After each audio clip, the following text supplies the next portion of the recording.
Get off that. No devices. You know that. You know that. You get caught red-handed.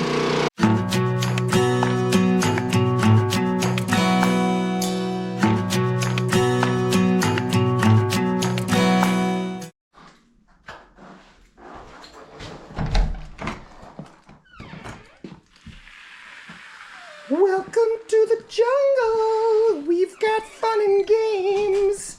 Just look outside our garage door. It's a little insane.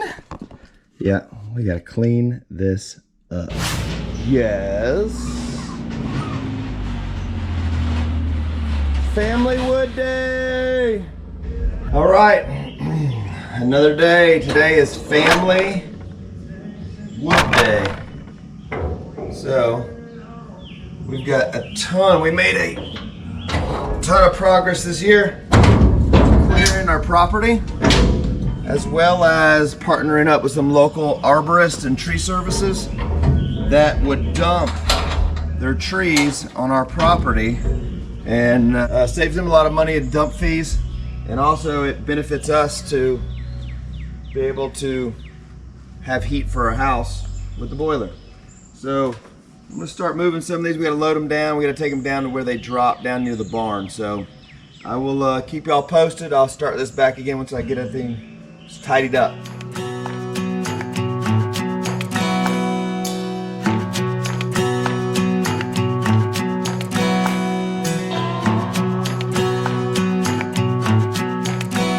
I know what you're thinking. What the heck's up with the baskets? You've probably seen them on YouTube or haven't been used before. Well, they help tremendously with organization. It just doesn't look so sloppy when we're using those. We keep our wood in there. All right, guys, this is a couple of tools we'll be using today. Obviously, chainsaws. This is one of my favorites, called the Hookaroon by Fiskars. This is by Steel. This is our cant that'll help us roll things up. You'll see us use this a lot to cut things that are on the ground. We just we hook it, roll it over, it lifts it up with this little brace. It keeps us from keeping our chainsaw blade or chain from hitting the ground and doling super fast. And then these are clutch, especially for kids. They can pick up usually anything, and it's a little bit easier using these things, this little claw. So, anyways, that's what we'll be using today besides chainsaws. Let's load up the chainsaws in the side-by-side, and we'll be getting out of here. Hang on. All right, ready and action. So today we're cutting wood. You got to look at the camera, bud. So basically what he was saying was today we are cutting wood and milling wood and splitting wood for fire and for my mom's projects. Okay, so how... Projects of sorts. And so we can build more stuff for our barn. Yep. Okay, so let's start with, where did this wood come from? Our property? No, we do get a lot of wood from our property, but this wood in particular, all of this, just local graders and crews that are clearing land, they come and just dump the wood here because they know that we want to use it rather than putting it in a landfill. So we have them dump it here, and so what we are going to do, we get free wood. We do get free wood, and then they don't have to pay to dump it anywhere. So yes. So the wood can help us build. Yes, it can. So what we're going to do is some of the wood we're actually going to split right there in our splitter. Yeah, we're going to take some of the limbs, the smaller rounds. Those will go and burn in the house in our fireplace. The bigger stuff we will split. We'll stick it in here. We'll let them sit for the rest of the year. They should be down to in the teens as far as moisture content. That's the goal, especially for our central boiler. And then they'll sit in there.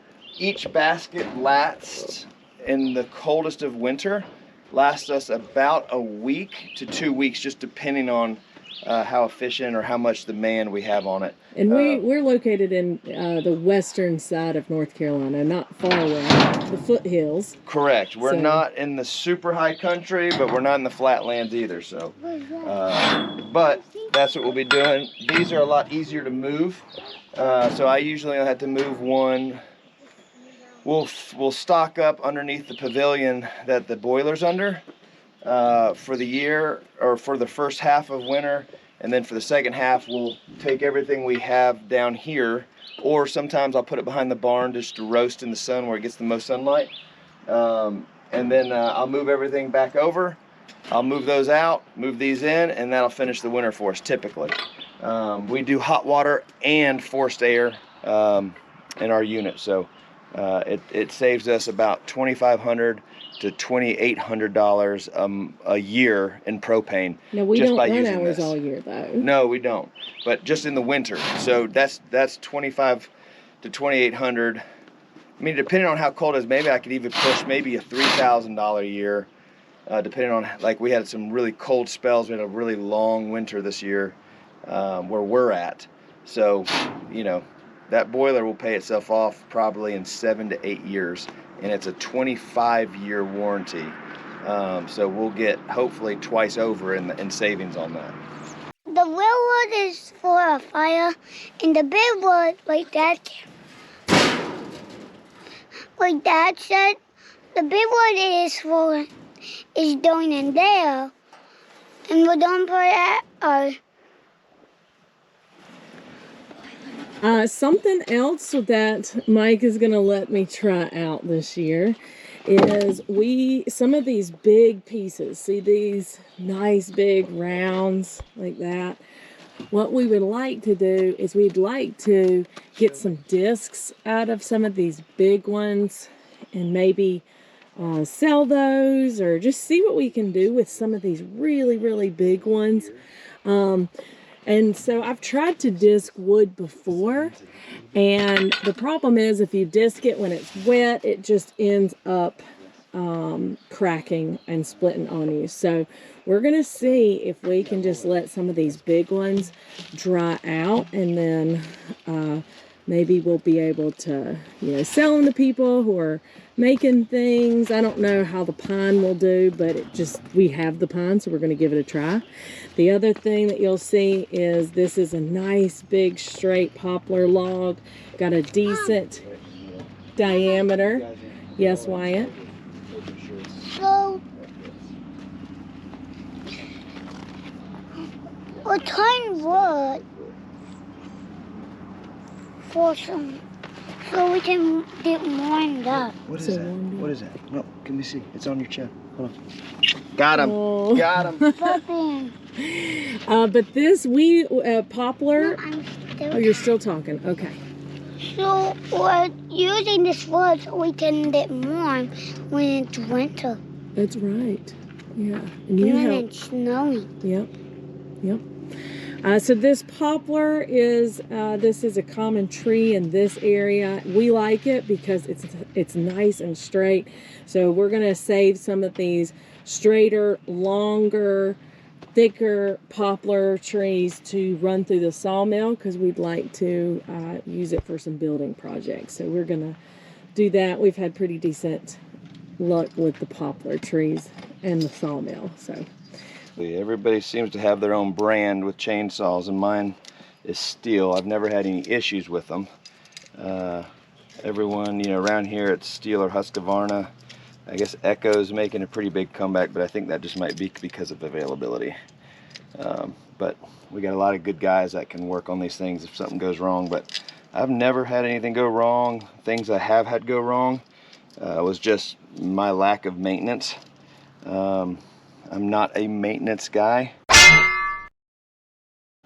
so I gotta get better at that. We are not the greatest with our tools in terms of storing them. We are apt to leave them out in the side by side, but you can see we've got a couple more here. But honestly, for as not great as we are with our tools, these things just keep running. So we do believe in buying the best quality, because they tend to hold up the best to our abuse. or our lack of maintenance. So anyway, so this is the 462. This is the mother of all mothers. I guess they have a new 500 out. I got this from my neighbor who's retired Forest Service, and he misses it. Gary would like to have this back, I think, but I love this thing. It's a hog. Still haven't met anything that this thing can't handle. And you know, here I don't have a ton of oak, so not or locust, so I don't have a ton of issues with cutting through my stuff. Poplar is a hardwood, but it is still it's pretty soft of a hardwood. So anyway, time to get after it. I'm gonna fire this thing up. I'm gonna get some things sharpened. If I need to go through some sharpening with y'all, I will. Also, one thing I do that I do love, these little tchotchke handles.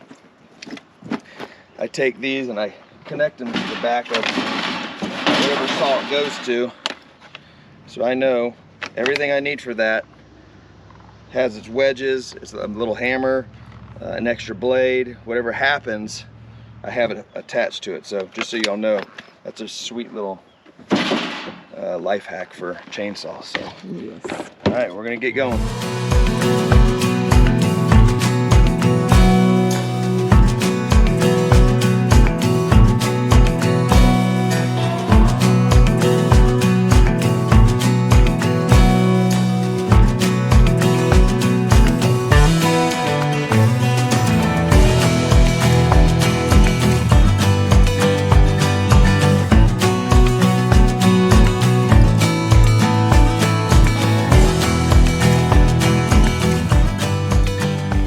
Here we go. All right, well, we just worked for a solid hour and a half. Literally, we all chipped in. Mike had the saw. Wyatt was loading the little trailer for firewood in the house, in the fireplace. I was splitting and Loading and stacking. You did it all today, girl. It was just a solid hour and a half, and so here's the final product. So you're looking at a week to a week and a half on this, and then another 3 to 4 days on that, depending on how cold it is outside. So in an hour and a half, we got, I would say, 2 weeks, and plus this other stuff that we don't have stacked, so we don't have room for it right now on the side by side. I'd say we got 2 to 3 weeks in an hour and a half of heat. So, I mean. And it is currently just about 80 degrees right now at 10 a.m. So that's it for us. The splitter ran out of gas, and so have we. All right. we ran out of gas. Hey, Deep Holler out. Deep Holler out. Deep Holler out. Well, I can't hear you. Deep Holler out. Deep